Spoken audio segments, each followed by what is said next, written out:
Cette semaine, je voudrais vous parler de la France, je voudrais vous parler d'un département français et je voudrais vous parler de Mayotte. Alors je sais bien que quand on dit ça, malheureusement, vu depuis la métropole, ce sont des sujets qui apparaissent lointains et qu'on connaît mal.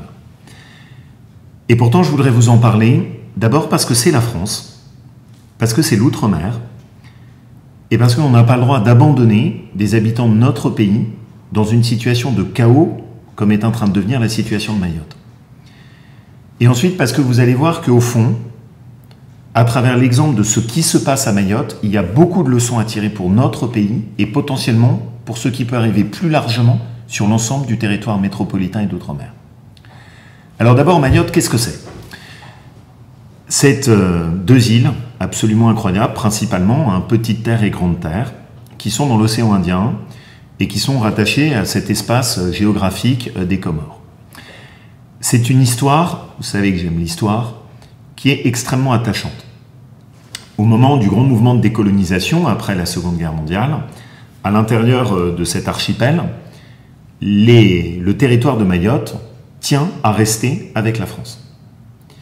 À ce moment-là, tout le reste du territoire des Comores prend au contraire son indépendance et tourne le dos à la France.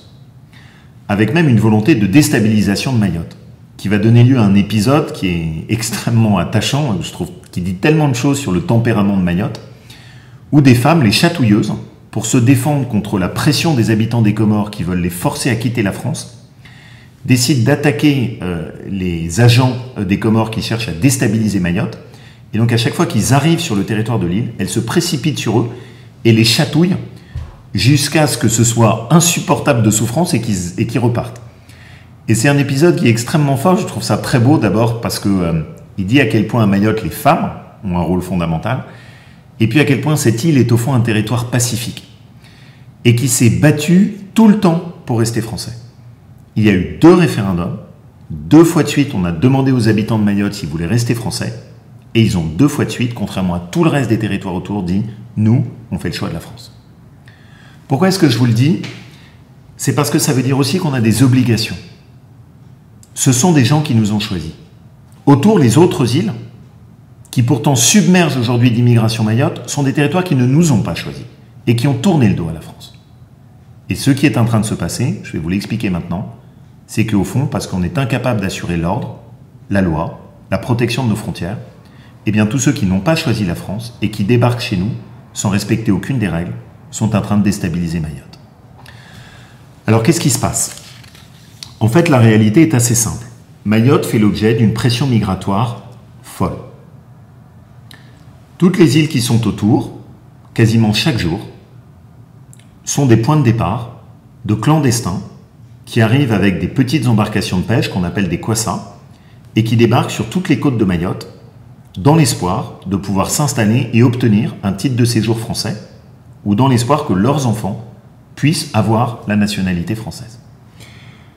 On ne peut pas nous mesurer la déstabilisation que ça représente. Sur une île qui fait à peu près 300 000 habitants, aujourd'hui on considère qu'il y a la moitié d'habitants qui sont des habitants, des étrangers en situation irrégulière. Chaque année, on reconduit à la frontière 20 000 clandestins, il en rentre chaque année 30 000. La maternité par exemple de Mamoudzou est la maternité qui est la plus importante en termes d'accouchement de tous les pays européens, avec un nombre d'accouchements complètement fou. Chaque jour, il naît l'équivalent d'une classe de 30 enfants. Le résultat, c'est que cette population, il faut bien qu'on comprenne ce dont on parle, la moitié de la population est composée de clandestins. Souvent des enfants, très jeunes, d'une violence inouïe, qui sont devenus totalement hors de contrôle. On estime à peu près à 12 000 le nombre d'enfants, qu'on appelle des enfants des rues, et qui sont à l'intérieur de Mayotte, et qui n'ont rien à faire là, et qui sont arrivés de façon clandestine. Souvent poussés d'ailleurs par leurs parents, et dans des conditions catastrophiques. Tout autour de Mayotte, progressivement, ce qui s'est passé, c'est que se sont constituées des bandes, dans les forêts, d'abord, puis des véritables favelas, notamment à l'intérieur de Mamoudzou, avec des réseaux qui sont plongés dans une barbarie et une violence sans nom. Et ce dont je vais vous parler, c'est en France et sur un territoire français. Les routes sont coupées, avec des barrages où ces bandes instaurent des péages. Les symboles de la République française ont été attaqués, la préfecture ou la mairie. Il arrive très fréquemment chaque jour que des voitures soient brûlées ou que des maisons soient incendiées. On a eu des attaques sur des écoles, avec des écoles qui ont été prises d'assaut. Dernièrement, un groupe de 200 jeunes d'une incroyable violence armés de machettes se sont pris à toute une série de commerces du centre-ville qui ont été incendiés. Et les événements les plus graves, il faut quand même qu'on mesure ce dont on parle, ce sont des attaques des bus scolaires à la machette. Un jeune a été tué, des enfants ont été découpés, et quand je dis découpés, c'est littéralement découpés, c'est-à-dire avec les mains coupées, les bras coupés, et les corps mutilés ont été laissés au bord des routes pour faire un signe de menace contre tout le monde. Les familles de Mayotte habitent aujourd'hui dans la peur. J'échangeais avec le député là-bas, qui est un ami, Mansour Kamardine, je me suis moi-même rendu à Mayotte il y a quelques années, me disait que les enfants aujourd'hui, pour eux, aller à l'école est synonyme de peur. Ils ont peur d'être attaqués. Ils ont peur que le bus soit arrêté. Ils ont peur que l'une de ces bandes les arrête et les découpe et les attaque violemment. On se retrouve à être dans un territoire qui avant était un territoire de paix, pacifique, presque paradisiaque, où toutes les maisons ont des barreaux aux fenêtres pour pouvoir se protéger des attaques de nuit des maisons. Où les écoles, pour une partie d'entre elles, sont protégées par des réseaux de barbelés. Et c'est en France.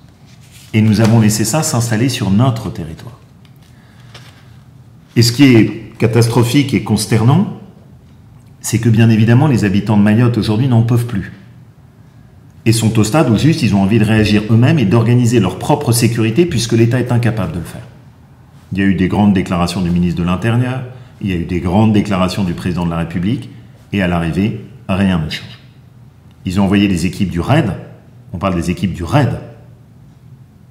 Ça aboutit à une petite accalmie passagère, mais rien de durable, parce que les causes ne sont pas traitées. Voilà la situation sur Mayotte. Je voudrais juste qu'on s'arrête un petit instant pour comprendre ce que cela dit de l'état de droit, du régalien et de l'autorité dans notre pays. Vous prenez donc un territoire qui fait 300 000 habitants et vous vous dites que notre pays, qui fait partie des 10 plus grandes puissances au monde, est incapable de protéger ses côtes, d'empêcher des migrants d'arriver et de faire respecter l'ordre. Et ça, c'est la situation à Mayotte. Et c'est profondément scandaleux. Mais ce que je voudrais aussi partager avec vous, c'est qu'il n'y a pas de fatalité. À condition, comme toujours, qu'on ait du politique qui soit capable de prendre les vraies décisions. Et c'est des décisions qui nécessitent un peu de courage. La première d'abord, ça veut dire déployer la marine nationale pour protéger les côtes tout autour de Mayotte et arrêter ces fameux bateaux avant qu'ils arrivent sur notre territoire.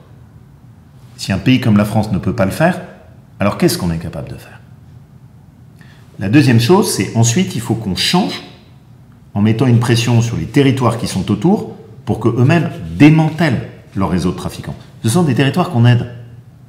Et on les aide sans mettre de la pression pour qu'eux-mêmes assurent la sécurité et la lutte contre les passeurs. C'est fou.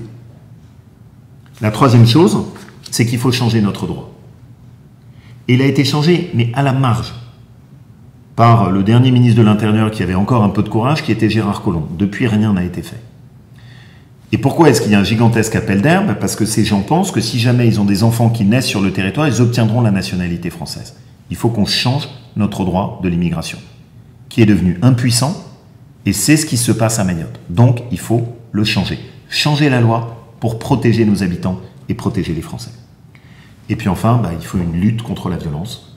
Ça veut dire des prisons, ça veut dire des centres de rétention, ça veut dire des moyens pour la justice, parce qu'aujourd'hui, 90% de ceux qui sont arrêtés sont relâchés. Je veux vous en parler parce que, pour moi, c'est profondément scandaleux de se dire qu'un territoire français bascule dans le chaos, dans l'indifférence absolue de tout le monde. Mais la deuxième raison pour laquelle je veux vous en parler, c'est parce que pour moi, à travers Mayotte, il y a des leçons à tirer pour l'ensemble de notre métropole. En réalité, si on est un peu lucide, ce qui se passe à Mayotte, et qu'on voit mieux parce que c'est sur un territoire très concentré, c'est ce qui se passe globalement dans notre pays. C'est une incapacité à contrôler nos frontières, et c'est une incapacité à réguler l'immigration. Et ce que nous dit Mayotte, où on a des gens modestes qui vivent, des gens qui n'ont pas des gros revenus. C'est que quand vous laissez une immigration sans contrôle s'installer, votre pays bascule dans le chaos. La deuxième chose que nous disent les habitants de Mayotte, c'est que, évidemment, qu'il y a un lien, alors qu'on n'aime pas les bons esprits politiquement corrects, entre l'immigration et l'insécurité. Et que quand vous avez des bandes de clandestins qui s'installent, il n'y a pas de miracle, à l'arrivée vous avez de l'insécurité. Et la troisième chose, c'est qu'il est urgent de changer notre droit de l'immigration et nos lois, parce qu'aujourd'hui elles ne nous protègent pas. Et la dernière chose que je voudrais ajouter, c'est que rien de tout ça n'est une fatalité. Et que si on a le courage de l'expliquer, si on a le courage de le faire, si on a le courage d'ouvrir les yeux, alors on peut y arriver. Il y a un proverbe de Mayotte que j'aime beaucoup, on ne réveille pas quelqu'un qui ne dort pas. Notre problème à nous, c'est qu'on a choisi, alors que théoriquement on ne dort pas, de ne pas écouter, de ne pas voir, de ne pas entendre. Ce que nous dit Mayotte, c'est ouvrez les yeux. Et agissez avant qu'il soit trop tard. Protégez les habitants de Mayotte et protégez globalement la France. Et c'est pour moi les leçons de ce territoire de Mayotte que je voulais partager avec vous.